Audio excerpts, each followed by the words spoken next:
Hello, నేను మీ CS రావు. Communist యోధుడు, అజాతశత్రువు, వివాద రహితుడు, అందరి వాడు సురవరం సుధాకర్ రెడ్డి గారు భౌతికంగా మన దగ్గర లేరు. బట్ ఆయన ఆశయాలు మాత్రం ఎప్పటికీ మిగిలే ఉంటాయి.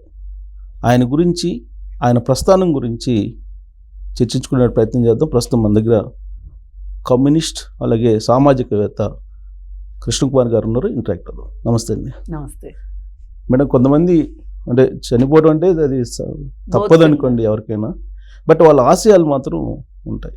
సురవరం సుధాకర్ రెడ్డి గారిని చూడంగానే, తలుచుకోగానే వెంటనే గుర్తొచ్చేది ఏంటి? ఒక నిండైన విగ్రహం, ఒక మంచి నవ్వు, మాటలకి తేనె పూసాడా అనిపించే మాటలు, చాలా సౌమ్యంగా మాట్లాడుతారు. కానీ వచ్చేది బుల్లెట్ లాంటి మాటలు వస్తాయి, కానీ అది దానికి తేనె రంగరించి ఉంటాయి. దాని లోపల విషయం ఎంత గాఢంగా ఉంటుందో చెప్పే విధానం అంత మృదు మధురంగా ఉంటుంది. అది నన్ను బాగా ఆకర్షించింది. నేను మొదటిసారిగా ఇంటర్మీడియట్ చదివే రోజుల్లో, అంటే 83 or 84 కృష్ణా జిల్లా కాన్ఫరెన్స్కి, ఏఎస్ఎఫ్ కాన్ఫరెన్స్కి వచ్చారు. అప్పుడు ఆయన వక్తగా వచ్చారు. అంతకుముందు చాలామంది కమ్యూనిస్ట్ లీడర్ల మాటలు నేను వినున్నాను చిన్నప్పటి నుంచి, కానీ అసలు మైమరిచిపోవడం అంటారు చూడండి, చిత్రవుల్లా అయిపోయి అలా ఉన్నాయి. ఇన్స్పిరేషన్ అదేనా? బలమైన ఇన్స్పిరేషను. అసలు ఇలా మాట్లాడాలి అంటే అప్పట్లో మనకి అనుసరించడమా అనుకరించడం అనే దానికి తేడా తెలియని వయసు. అనుకరించాలనిపించేటట్లు, అనుసరణీయం అంటారు, అనుకరణీయము అంటారు.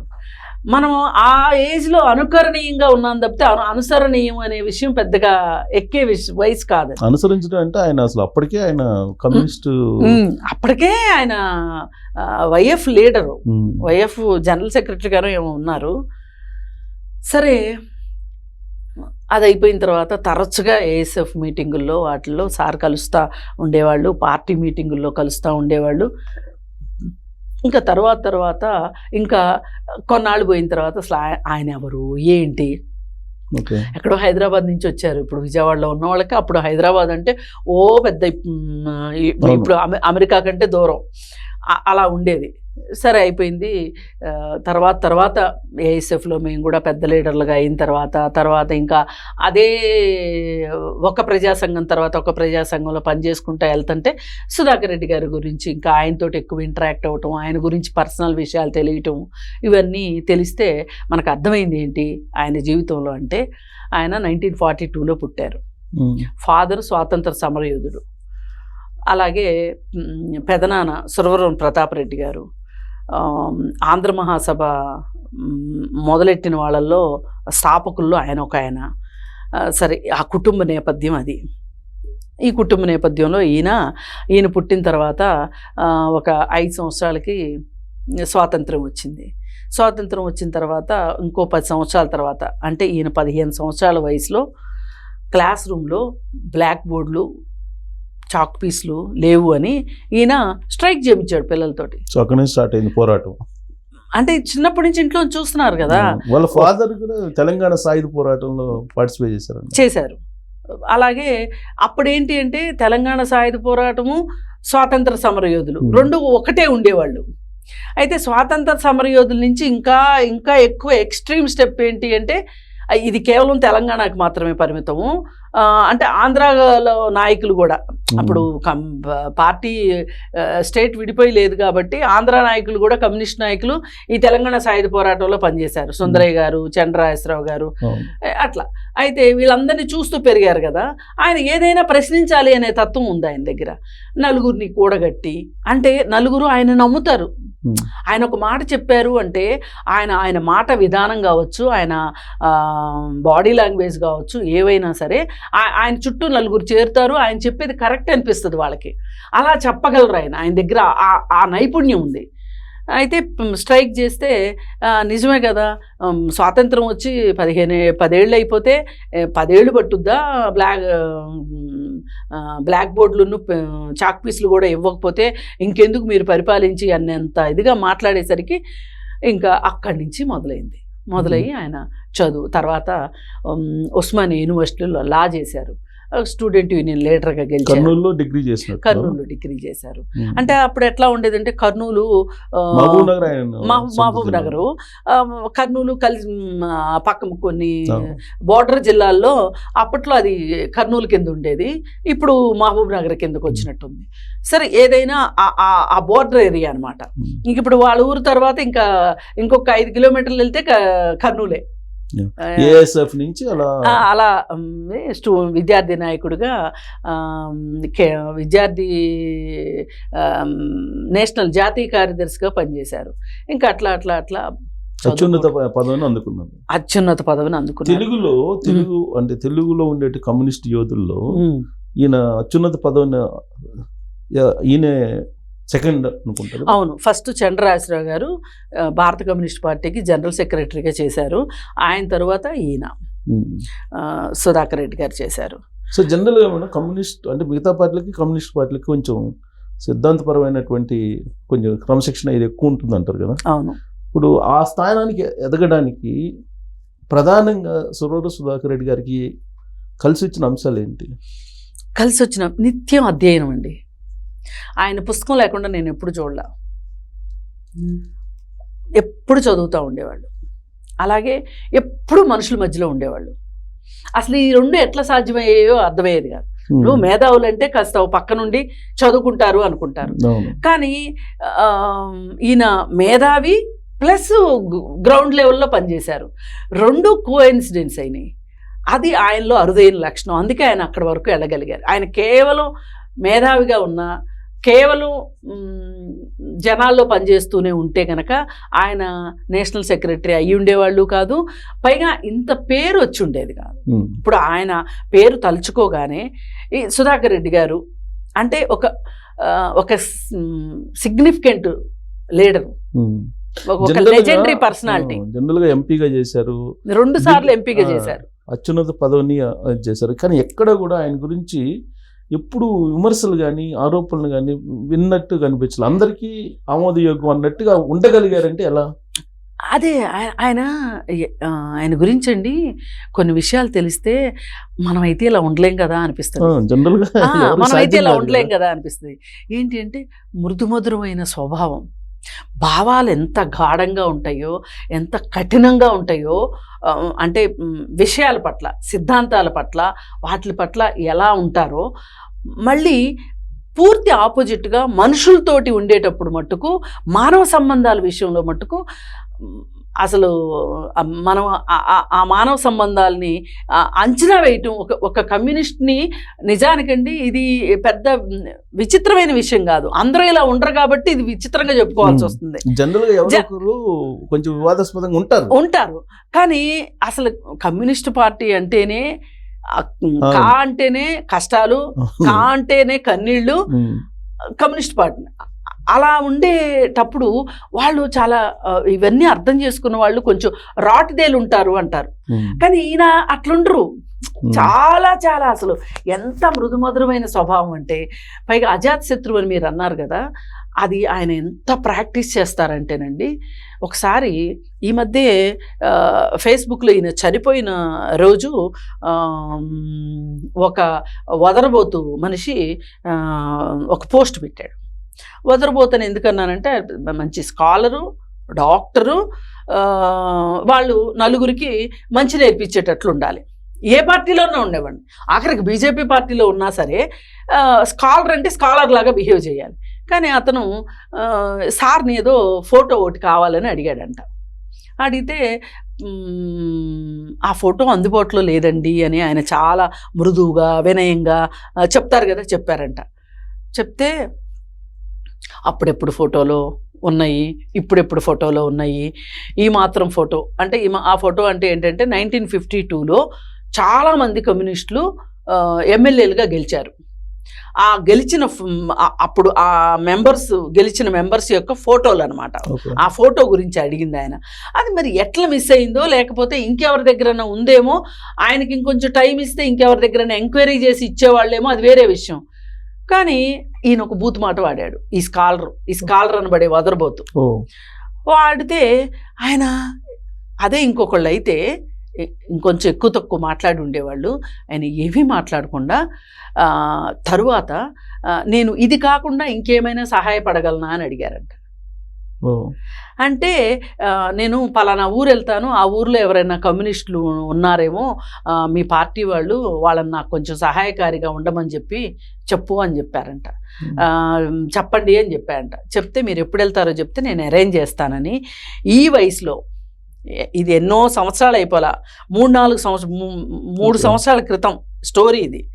3 సంవత్సరాల క్రితం ఆయన మాట్లాడి అక్కడ రైల్వే స్టేషన్లో ఒక మనిషి ట్రైన్ లేట్గా వస్తే కూడా ఈ మనిషి కోసం రిసీవ్ చేసుకుంటానికి ఆగి 3 రోజుల పాటు ఆయనకి సహకారాన్ని అందించాడంట ఆ మనిషి. అయితే ఈయన గురించి ఆ తర్వాత కూడా ఈయన ఫోన్ చేసి ఆయనతోటి మాట్లాడటం, ఆయన ఈయనతోటి మాట్లాడటం అంత మామూలుగా జరిగిపోతుందంట.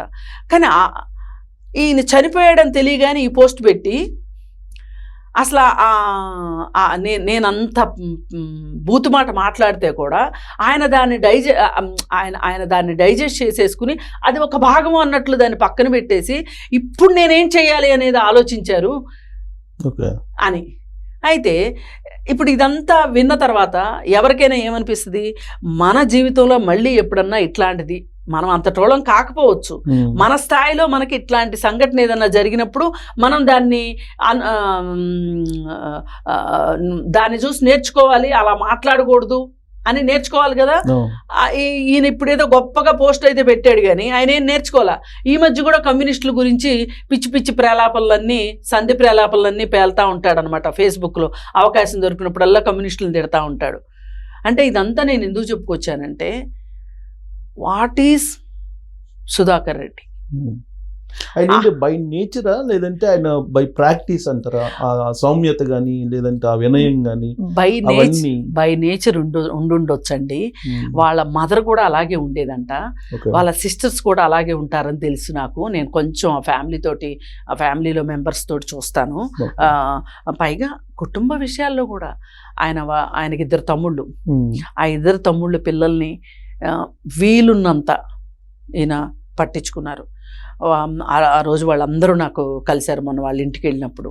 అంటే ఆయన చెప్పటానికే నీతులు అని కాకుండా ఆచరించటానికి కూడా నీతులు అని, అంటే దానికి గ్యాప్ ఎక్కువ లేకోకుండా చేసుకున్నారు. పైగా నాకు ఇంకొకటి నచ్చిన విషయం ఏంటి అంటే, ఆయన జర్నలిస్ట్ కాలనీలో ఆయనకు ఒక సైట్ అలాట్ అయింది. పాత రోజుల్లో ఆయన విశాలాంధ్రలో జర్నలిస్ట్గా కూడా పనిచేశారు. విశాలాంధ్ర ఏదో ఒక పార్టీ పత్రికలో పనిచేశారు. అయితే ఆయన జర్నలిస్ట్గా గుర్తింపు ఉంది కాబట్టి స్థలం ఇచ్చారు. వాళ్ళు ఇల్లు కట్టుకున్నారు, తర్వాత అమ్మేసుకున్నారు, వేరే చోట కొనుక్కున్నారు, అది డన్. అయితే మొన్న ఈ మధ్య ఎమ్మెల్యేలు ఎంపీలకి మళ్ళీ స్థలాలు ఇస్తున్నాము అని చెప్పి అప్లై చేసుకోమని చెప్పి నోటిఫికేషన్ వచ్చింది. ఎప్పుడు ఒక 10-15 ఏళ్ల క్రితం వస్తే మీరు కూడా అప్లై చెయ్యండి అని చెప్పి ఆయనకి చెప్తే నేను చెయ్యను అని చెప్పారు. ఏంటి అంటే, మన దేశంలో ఒక రూల్ ఏముంది అంటే, ఎక్కడైనా సరే ప్రజాప్రతినిధులు కావచ్చు, ఉద్యోగస్తులు కావచ్చు, ఎవరైనా సరే ఒక్కచోట ఒకసారి స్థలం పొందిన తర్వాత ఇంకొకసారి వాళ్ళు అప్లై చేయకూడదు. ఇది రూలు. కానీ ఆ రూల్కి భిన్నంగా చాలా మంది తీసుకున్నారు. పైగా ఇంట్లో ఎవరికి స్థలం లేదు అని చెప్పి అఫిడవిట్ కూడా ఇవ్వాల్సి ఉంటది. అంటే ఉండటానికి ఇల్లు లేదు అని అఫిడవిట్ కూడా ఇవ్వాల్సి ఉంటది. అలా అఫిడవిట్లు ఇవ్వటం కోసం విడాకులు తీసుకున్న వాళ్ళని కూడా చూశాను నేను. అంటే పైకి ఎవరైనా సరే రేపు పొద్దున మేము విడిపోతేనో అని తీసుకున్న వాళ్ళు కూడా ఉన్నారు. సరే, అది అవన్నీ వాళ్ళ వ్యక్తిగతం అనుకోండి. సార్ తీసుకోలే, స్థలానికి అప్లై చేయలే. ఆయన చేయాలంటే ఎంతసేపు? సో ఆయన నిబద్ధత కాదు, కొలమానం. ఇట్లాంటి ఇప్పుడు మరి ఇలా ప్రాక్టీస్ చేసుకుంటూ వచ్చిన వాళ్ళు చివరి వరకు అలాగ మిగలకుండా ఇంకెలాగ మిగులుతారు? ఇది ఒక రోజుతో వచ్చేది కాదండి.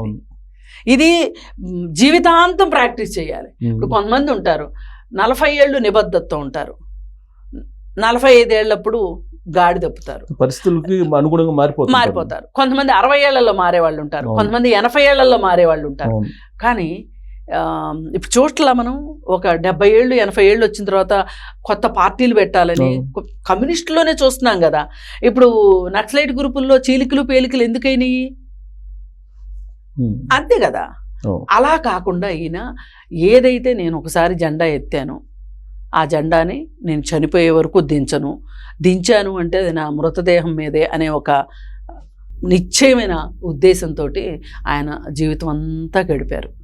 పైగా పార్టీ కుటుంబాల వాళ్ళకి ఎవరికి ఏ అవసరం వచ్చినా సరే ఏమైనా సరే ఆయన ముందు వాలారు అంటే వాళ్ళకి ఏదో ఒక రిలీఫ్ చూపెట్టకుండా ఆయన ఉండేవాళ్ళు కాదు. ఒకసారి నేను కూడా ఏదో సమస్యతోటి వెళితే ఆయన దగ్గరికి దానికోసం బాగా ప్రయత్నం చేశారు. పార్టీ పరంగా లేదా పర్సనల్ ఇష్యూస్ కూడా సాల్వ్ పర్సనల్గా. ఇప్పుడు మనకి ఎక్కడన్నా ఏదైనా అన్యాయం జరుగుద్ది అనుకోండి, అన్యాయం జరిగినప్పుడు ఆయన దగ్గరికి వెళ్ళి ఇలా జరిగింది అంటే ఆయనకున్న రిలేషన్స్లో వేరే పార్టీ వాళ్ళతో కూడా ఆయన మాటని నాకు తెలిసినంత వరకు బీజేపీ వాళ్ళు రైటిస్టులు కూడా ఆయన యాక్సెప్ట్ చేస్తారు. అయితే ఈయన నేను వెళ్ళి అడిగినప్పుడు ఒక కాంగ్రెస్ లీడర్కి ఫోన్ చేసి ఈ అమ్మాయి మా పార్టీ అమ్మాయి, ఈ అమ్మాయి వైపు నుంచి తప్పు జరగదు, నేను మాట ఇస్తున్నాను, ఇది సాల్వ్ చేయాలి అని చెప్పి అవతల వైపు కూడా పెద్ద లీడరే ఆయనకి ఫోన్ చేసి చెప్పారు. అట్లా ఆయన ఇన్వాల్వ్ అవుతారు. నా విషయం చాలా చిన్న విషయం. ఆయనకి అవకాశం ఉంటే ఒకసారి విజయవాడలో కాటగడ్డ వెంకటనారాయణ గారని మా పార్టీ ఆయన ఉండేవాడు. ఆయన బాంబు దాడిలో చనిపోయారు. అయితే చివరిలో అసలు మా కమ్యూనిస్ట్ పార్టీలో కూడా లేరు. ఆయన వెళ్ళి ఆయన ఇంకొక వేదిక పెట్టుకున్నారు. ఆయన చనిపోయిన తర్వాత వాళ్ళ అబ్బాయికి ఐఐటీలో సీటు కావాలి అంటే రామయ్య గారి దగ్గర సీటు కావాలంటే కూడా రికమెండేషన్స్ తీసుకోవాల్సిన పరిస్థితి ఉండేది. ఆవిడ వచ్చి అడగగానే, వాళ్ళ వైఫ్ వచ్చి అడగగానే ఇమ్మీడియట్గా దగ్గరుండి ఆ సీట్ అలాట్ చేయించి అబ్బాయికి ఐఐటీలో సీట్ వచ్చింది, ఐఐటీలో చదివాడు అబ్బాయి. అట్లా ఏదన్నా వ్యక్తిగత స్థాయిలో ఆ కుటుంబంలో తన పరిధిలో తను చేయగలిగినంత చూసుకోవటం, తమ్ముడు పిల్లల్ని చదివించటం, వాళ్ళ మంచి చెడులు చూసుకోవటం, ఇట్లా చాలా లేటుగా పెళ్లి చేసుకున్నారు ఆయన. అంటే వాళ్ళ తమ్ముళ్ళిద్దరికి పెళ్లిళ్ళు అయ్యి వాళ్ళకి పిల్లలు వచ్చాక ఈయన పెళ్లి చేసుకున్నారు. అట్లా కాదు, మామూలుగా ఈయన చేసుకోవాలనుకోలేదు అనుకుంటా. అలా ఒక సంఘం తర్వాత ఒక సంఘం బాధ్యతలు తీసుకుంటా అలా ఉంటే విజయలక్ష్మి గారిని చేసుకున్నారు. విజయలక్ష్మి గారు కూడా ఏ మాట కా మాట ఒక 10 సంవత్సరాల నుంచి ఆయన్ని ఒక గాజు బొమ్మలాగా ఇన్నాళ్ళు ఈ 10 సంవత్సరాలు ఆయన బతికారు అంటే మరీ 2 సంవత్సరాల నుంచి మరీ ఇబ్బందులు పడుతున్నారు. ఏ ఇబ్బందులు అసలు హాస్పిటల్లో ఎక్కువ ఇంట్లో తక్కువ అన్నట్టు అయిపోయింది ఈ మధ్య అయితే. మరి అట్లా కూడా తీసుకురావడం చాలా ఆమె కాపాడుకుందా ఆయన్ని. ఆమె కూడా పెద్ద లీడరు, ఏటీసీ సెక్రటరీగా చేశారు ఆవిడ, బ్యాంక్ ఎంప్లాయీ. తర్వాత ఆమె ఉస్మాన్ యూనివర్సిటీలో పిహెచ్డి చేశారు. పిల్లలు పెద్దవాళ్ళు అయిపోయారు. ఏది ఏమైనా హస్బెండ్ తాలూకు కమిట్మెంట్స్ ఏమైనా ఉన్నాయి అంటే ఆవిడ ఆ కమిట్మెంట్స్కి ఆవిడ కూడా నిలబడి మరి ఇప్పుడు ఆమె అంతా సహకరించకపోతే ఇప్పుడు చాలా మంది కమ్యూనిస్ట్ లీడర్స్ మగవాళ్ళు వాళ్ళు ఎక్కడికో ఉన్నత శిఖరాలకు వెళ్ళారు అంటే ఇంట్లో ఎవరో ఒకళ్ళు త్యాగం చేస్తేనే అవుతుంది. వీళ్ళేమో బయట వాళ్ళ కోసం త్యాగం చేస్తే వాళ్ళు పని చేయడానికి వీళ్ళు త్యాగం చేస్తారు. ఇలా ఒక సజీవ స్రవంతిలాగా ఆయన జీవితం గడిచింది. ఇప్పుడు మనం 18 ఏళ్ళకి ఓటు హక్కు వచ్చే దాని విషయంలో ఆయన చాలా పార్లమెంట్లో చాలా సీరియస్గా, పార్లమెంట్లో ఆయన చాలా ఎక్కువ సార్లు మాట్లాడారు. ఆయన స్పీచెస్ చాలా గొప్ప స్పీచెస్ ఉన్నాయి, చాలా ఎక్కువ మాట్లాడారు. మన తెలుగు రాష్ట్రాల నుంచి ఇప్పుడు అసలు ఒక్కొక్కళ్ళు అయితే ఒక్కసారి కూడా మాట్లాడని మహానుభావులు కొంతమంది ఉన్నారు. అలాంటిది మన తెలుగు వాళ్ళు మాట్లాడుతున్నారు. ఇలా మన 2 రాష్ట్రాలు అంటే విడిపోక ముందు కూడా ఆయన ఉన్నారు కాబట్టి, పనిచేశారు కాబట్టి, ఏది ఎంపీగా పనిచేశారు కాబట్టి అప్పుడు కూడా బాగా మాట్లాడారు. మొత్తం ఆంధ్రప్రదేశ్ ఏ మూల సమస్య అయినా సరే మాట్లాడారు. ఇంకొకటి ఏంటి అంటే 1969లో తొలి దశ తెలంగాణ ఉద్యమం అప్పుడు ఆయన సమైక్యాంధ్రకు పనిచేశారు. జయాంధ్ర ఉద్యమానికి వ్యతిరేకంగా సిపిఐ విశాలాంధ్రలో ప్రజారాజ్యం అని చెప్పి నినాదంతో ముందుకెళ్ళింది పార్టీ. అప్పుడు సమైక్య నినాదం అసలు పేరు కూడా అదే, విశాలాంధ్రలో ప్రజారాజ్యం అని చెప్పి పుస్తకాలు కూడా వేశారు, ఆ తీర్మానాలు చేశారు, దానికోసం పనిచేశారు. అప్పుడు ఆ నినాదానికి అనుగుణంగా పనిచేశారు. అలాగే మళ్ళీ ఇక్కడ తెలంగాణ ఉద్యమం వచ్చినప్పుడు మలిదశ తెలంగాణ ఉద్యమంలో ఆయన ఆంధ్రప్రదేశ్ వాళ్ళని ఒప్పించడంలో కావచ్చు, నారాయణ గారికి ఆ బాధ్యత అప్పచెప్పటంలో కావచ్చు, ఆయన కృతకృత్యులు అయ్యారని చెప్పొచ్చు. అది కొంతమందికి రుచించవచ్చు, ఈవెన్ నాలాంటి వాళ్ళకు కూడా రుచించకపోవచ్చు రాష్ట్రం విడిపోవటం అనేది. అయినప్పటికీ కూడా పార్టీ ఒక నిర్ణయం తీసుకుంది, ఒక మెజారిటీ నిర్ణయం తీసుకున్నారు అన్నప్పుడు అందరూ నోరు మూసుకోవాల్సిందే. ఆ విధంగా అదే జరిగింది. అలా రాష్ట్రం విడిపోయినప్పటికీ కూడా ఆయనకి ఆంధ్రప్రదేశ్ ఏరియాలో కూడా విపరీతంగా ఉంటారు అభిమానులు. మొన్నటికి మొన్న మా ఏఐఎస్ఎఫ్ ఓల్డ్ స్టూడెంట్స్ మీటింగ్ జరిగితే, ఒక 2 days ప్రోగ్రామ్ జరిగితే అక్కడికి వచ్చి మాట్లాడారు. రీసెంట్గా మార్చిలో జరిగింది.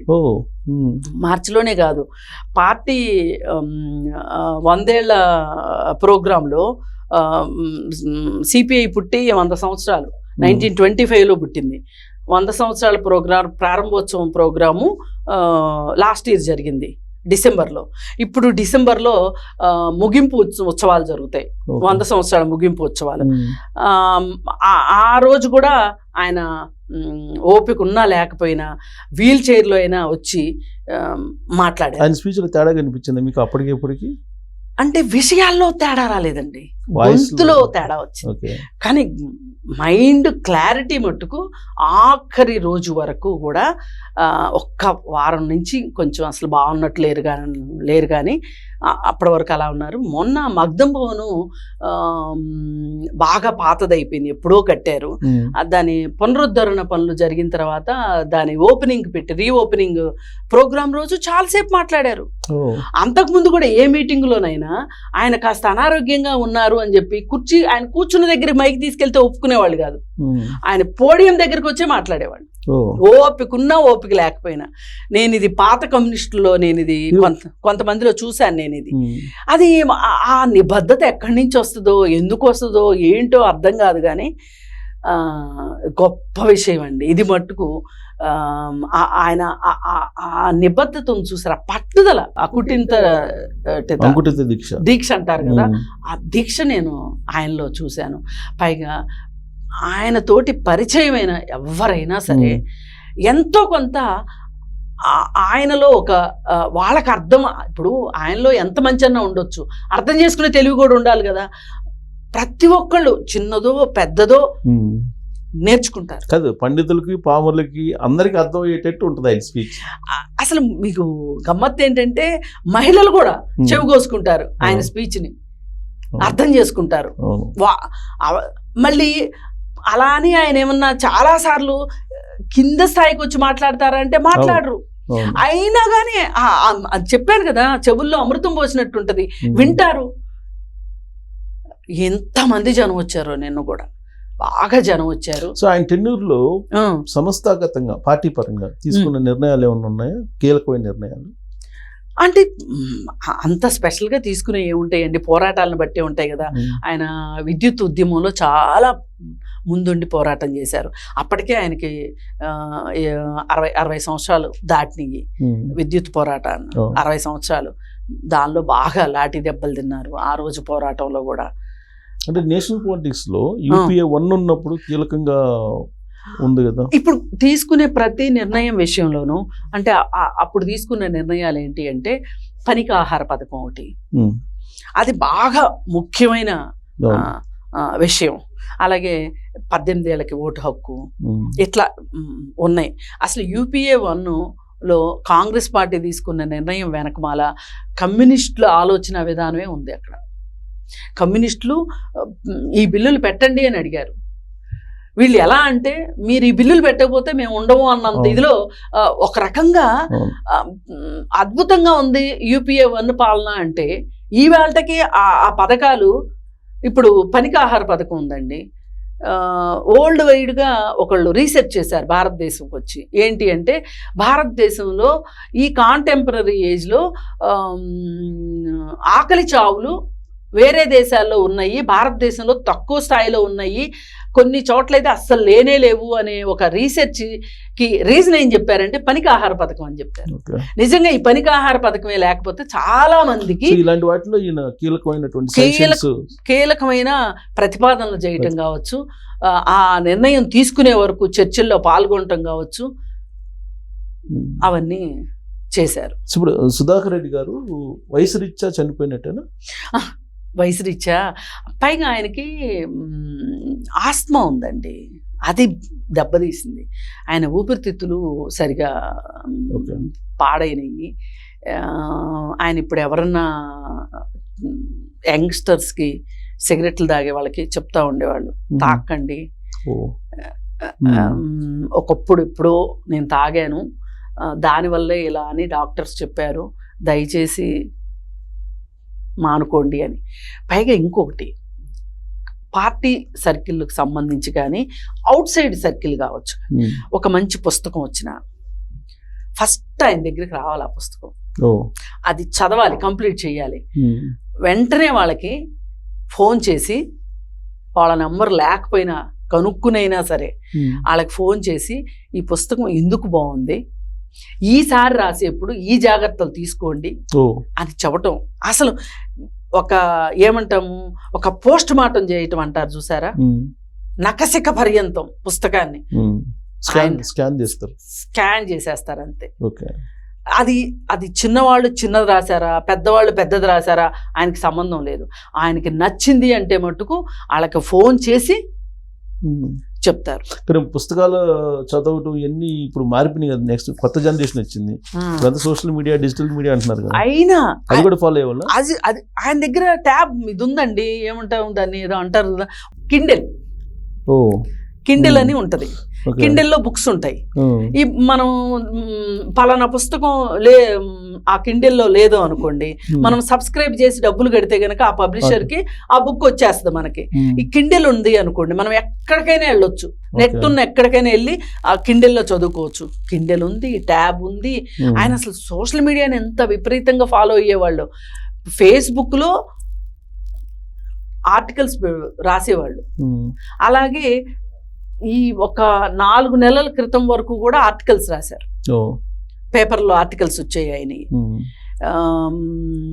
ఏదైనా ధారాళంగా మాట్లాడాలి, రెండో వాళ్ళకి విసుగు పుట్టకుండా మాట్లాడాలి, మాట్లాడిన ప్రతి మాట అర్థవంతంగా ఉండాలి, ఇన్ఫర్మేటివ్గా ఉండాలి, కన్స్ట్రక్టివ్గా ఉండాలి. అంటే గనక నేనైతే ఇంకెవరిని చూడలేదండి. అప్రిషియేట్ చేశారా మిమ్మల్ని?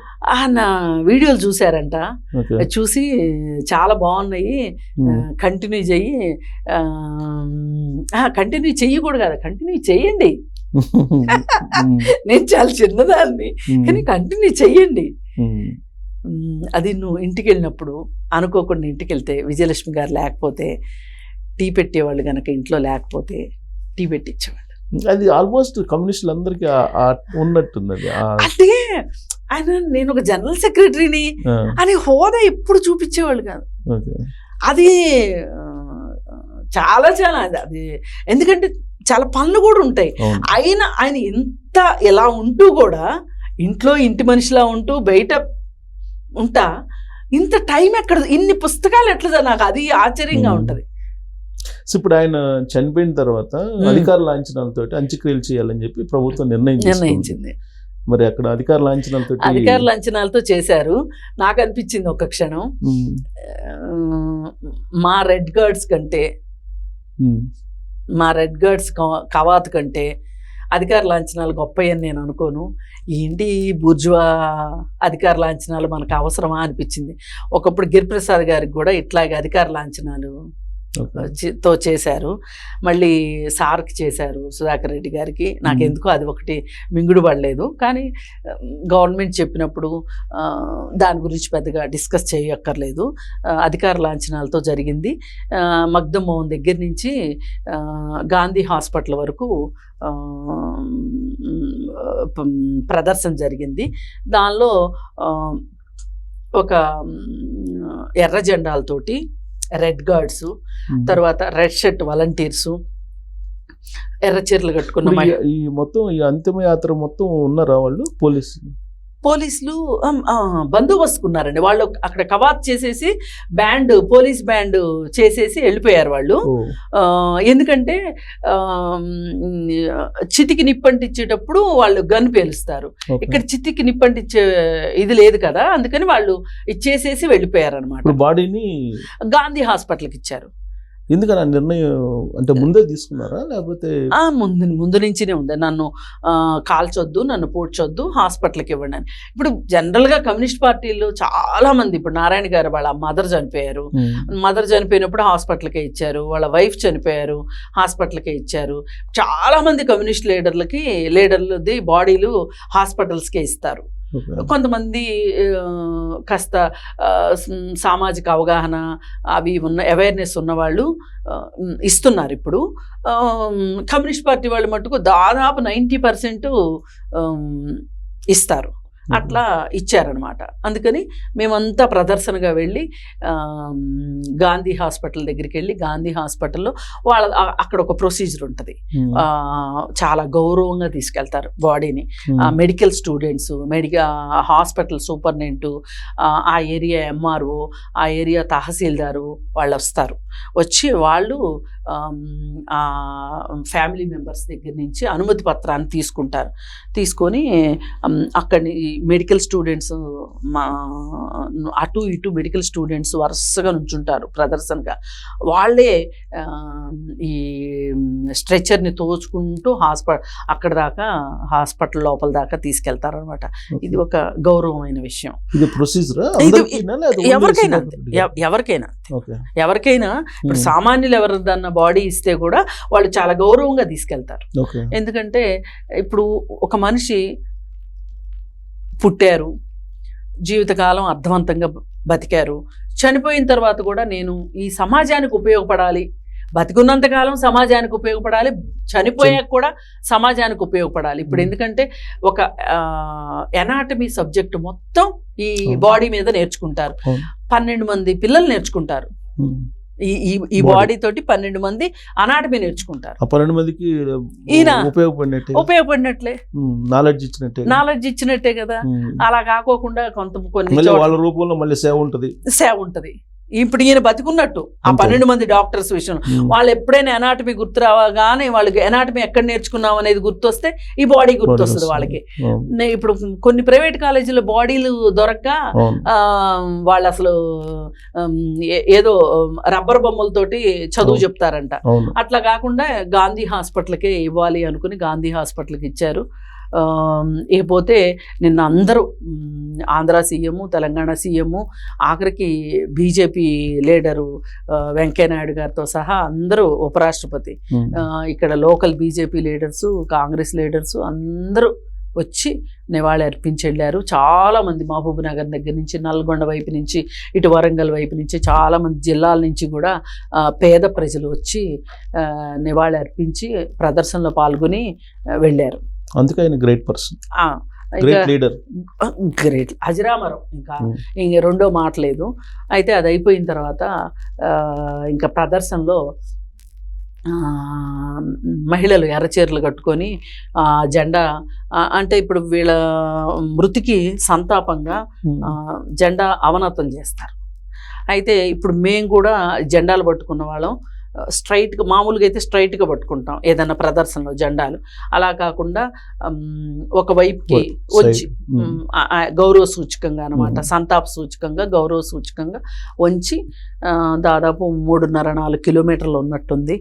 నాకు కూడా చిన్నప్పటి నుంచి ఆయన చూస్తూ పెరిగాను, మాట్లాడుతూ పెరిగాను కాబట్టి ఏదో మనకు ఉంది అనుకునే జ్ఞానం ఏదైనా సరే ఇలాంటి పెద్దవాళ్ళ దగ్గర నుంచే నేర్చుకున్నాము అనే ఉద్దేశంతో నేను కూడా ప్రదర్శనలో పాల్గొని చివరి వరకు హాస్పిటల్ వరకు వెళ్ళి, హాస్పిటల్ దగ్గర ఆ బాడీని తీసుకెళ్లే వరకు ఉండి, మనకేంటంటే ఒక చనిపోయిన దేహం మీద నేను పట్టుకున్న జెండానే ఇంకా నేను అది దించను, నేను చనిపోయినప్పుడు నా మీదనే ఉండాలి జెండా అనే ఒక స్ఫూర్తితో చిన్నప్పుడు పాట కూడా ఒకటి ఉండేది, ఎత్తిని జెండా దించుకై మారు ఫిరంగులు మోగిన బాంబులు వర్షమే కురిసిన అని పాట ఉండేది. ఇంకా అలాంటి పాటలు అవన్నీ స్మరించుకుంటా నేను అంత్యయాత్ర ఆ విధంగా కొనసాగింది.